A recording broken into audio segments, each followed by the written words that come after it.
I'd like to say this.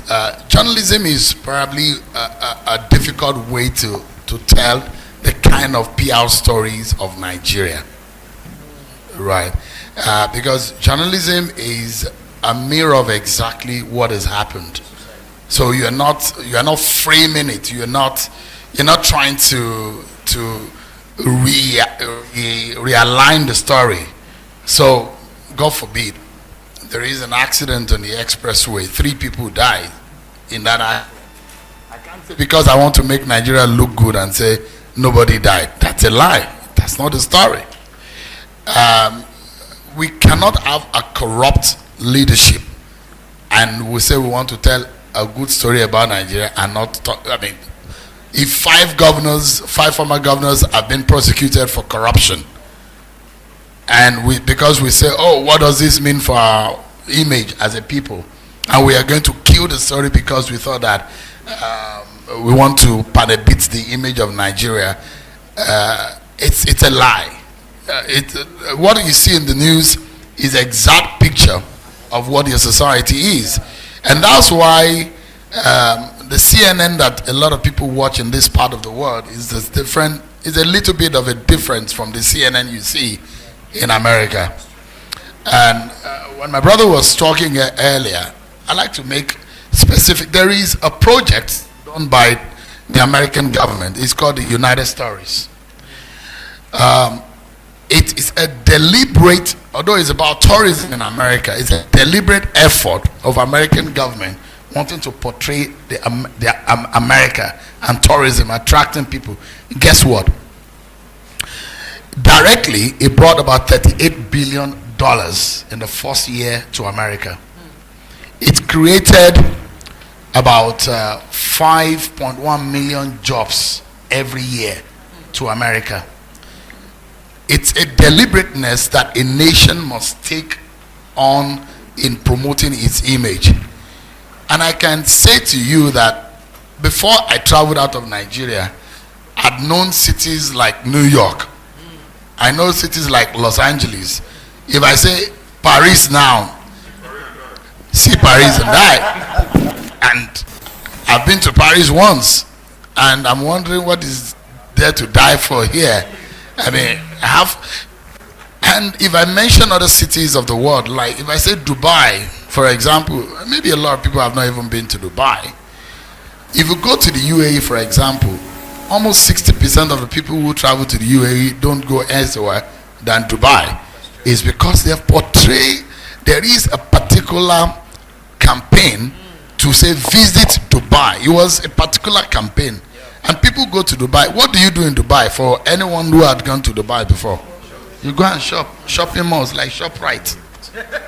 So you take your money, buy flight, go to Dubai, go to the hotel, you see the dancing water at the mall at night, the water will be dancing, you go back to your room, you see the skyscraper in a desert, for crying out loud.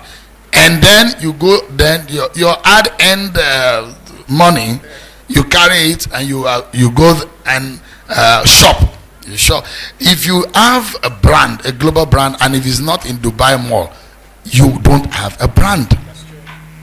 There is a media hub in Dubai. It's called 2454. It's the UAE government initiative. And guess what? That is where Fox, CNN reside in Abu Dhabi. They subsidize. They ensure that they bring most of the biggest media brands in the world to 2454 in Abu Dhabi. Guess what? If you see Becky Anderson, if you know Becky Anderson, who used to live in London, who works with CNN, Becky used to live in London, but Becky moved to Abu Dhabi. Guess what? I don't need to be told the details of how Becky moved to Abu Dhabi. Becky started a few years ago to say, I am Becky Anderson on Connect the World from my home in Abu Dhabi. That's the power of a country that is deliberate in ensuring that it wants to package itself. And guess what? Heathrow was first, few years ago, Heathrow has the highest traffic of flight. Guess which country took over? Guess. Guess. Lagos. Excuse me. My brother said Lagos. We will get there. We don't even have an metropolis that can carry the volume of flight. But guess what? Dubai, UAE, went far and above Heathrow. They were deliberate in their story and how they want to be portrayed. They spend a lot of money as a country in making sure that people perceive them in a certain way. You go there and climb camel in the desert of UAE. Your hard-earned money. There are beautiful places in Nigeria. Ekogosi is there. You go to Bauchi. You go to fantastic places. But what are we doing with those stories? And I want to, not because Larry Esa Onilu is from my state, is my brother, but NOA under Larry Esa Onilu is looking good. If we maintain that narrative, and that if it goes up like that, guess what? In the next few years, and I want to, Madam NOA, I want you to be able to, in the next few years, be deliberate, fund, without telling anybody, fund at least 5 movies that will have a global reputation, that will take the Nigerian story abroad. Don't force it. Get story writers, get movie producers. Every year produce a movie about Nigeria, not trying to repaint a story that doesn't exist, but stories that will tell good stories about Nigeria to the rest of the world. 5 movies. Do it for 5 years. See what will happen to the Nigerian reputation. Guess what? Movies and series we watch, I love those movies. Do you think it's for nothing that America deliberately produced stories about NYPD? You know about NYPD more than you know about Nigerian police. LAPD, you know about them. What is NYPD? New York Police Department. What is LAPD? Los Angeles Police Department. You don't even know the nearest police station to you here. But guess what? You think that LAPD and NYPD, they are the smartest, they are the best police officers ever in the world. FBI, there's a series on FBI, and it's one of my finest series that I love to watch. They've been producing it for the last 5-6 years. FBI, in fact, there are different producers producing movie called FBI. Different producers. You just see FBI. Go and find out. FBI produced by this. FBI produced by this. Guess what they are trying to ingrain in our system? That whenever you go to America, you are safe. That is what they're trying to portray. And guess what? I don't need to be told the details of it. But I know that American government has funding to the producers of some of these stories. We need to be deliberate. Unfortunately, journalism is not actually the nicest way to, and that's why a lot of journalists are not friends of government. Because if you say the way it is, government might not like, and that's why a lot of the times government people disagree with the data that is in the hands of journalists. I had a very fiery and a very uncomfortable interview with a former Minister for Works and Housing, Babatunde Fashola. He was right in his office, and I gave him the data for housing deficit in Nigeria, and this was in his 2nd year of his appointment. Fashola, you know him, he's probably one of the smartest Nigerians that I know. The guy said, no, Seun, I don't agree with your data. I said, okay, sir, what's your own data? He said, I don't have any data. I said, but you can't disagree with the data that I have if you don't have. He said, no, we have a problem with data. I said, but if you have a problem with data, it's not my problem. There is a data. Guess what? All of the health data in Nigeria is not produced by Nigerians, but by the Nigerian system. Your education data is not produced by the Nigerian system. It's produced by UNICEF, it's produced by UNDP, it's produced by people you don't have control and power over. A country without data cannot control its own people.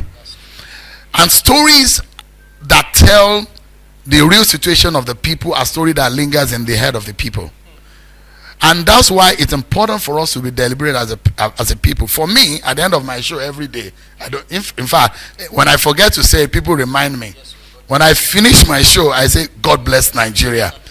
And I want to tell the people that are sitting behind, who are supposed to be sitting in front, actually.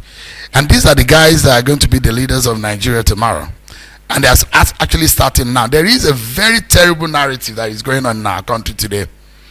I grew up, I'm a Christian. I grew up in a Muslim, I was born 5 minutes to the palace of the Emir of Ilorin. And the Ilorin Central Mosque is 2-3 minutes walk from my house.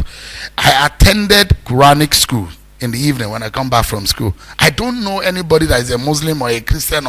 We didn't know anything. There was no dichotomy. When we come back from school at 3 p.m., we remove our clothes and we start playing in the sand. Taju and Kubura's mother and father, we chase all of us to go and as they are chasing Kubura and Taju to go to Quranic school in the evening, we all went together. When we were going to the house fellowship behind us, Taju and Kubura attended our house fellowship. They know how to sing gospel songs. We never, in fact, maybe when I was in secondary school, I started to, when they start asking you what religion, it started occurring to me because I knew Alif, Ba, Ta. So how did I know them? Because we went to the same school. I never knew whether I was a Yoruba man. I'm a confused Nigerian in the sense that I'm a Yoruba man from the north. I speak Yoruba fluently. I speak Igbomina that the Ekiti people and some parts of Kogi speak. So those of us who are in a mix, who are in a confused state, you speak one language but you belong in another territory. It's a fundamental issue that we need to understand, that you as a people, you see people talking about an Igbo man in Lagos and saying you don't belong here, you will die tomorrow, you will do this tomorrow, you're a bastard, you're a this, you're a that. That wrong narrative needs to stop. If you're a young person here and you started thinking about ethnicity, you are in the wrong perspective of Nigeria. A Nigerian is a Nigerian. The thinking of Yoruba, Hausa, Igbo, let us erase it. We can never move forward. And finally, we cannot move forward as a country when we don't realize who we are. The lack of understanding of our identity is the beginning of our crisis. We need to understand ourselves. That is when we can create a story, we can own our story, and we can be bold. Whenever I go, wherever I go, I see Nigerian music being played anywhere. And I'm proud to say I'm a Nigerian. Yes, the first thing is that we shop in the most expensive corners. We are perceived as the smartest people in the room. That's who we are. We are bold. We're knowledgeable. Even when we know nothing or we open our mouth and nothing comes out of it, people still respect us because they think that we are Nigerians. You go to Texas, the brightest doctors are there. You go to New York, some of the brightest lawyers who are of Nigerian descent are there. And so why do we look down on ourselves and we don't respect our own culture? We need to believe first in ourselves. That is when we become Nigeria. Thank you.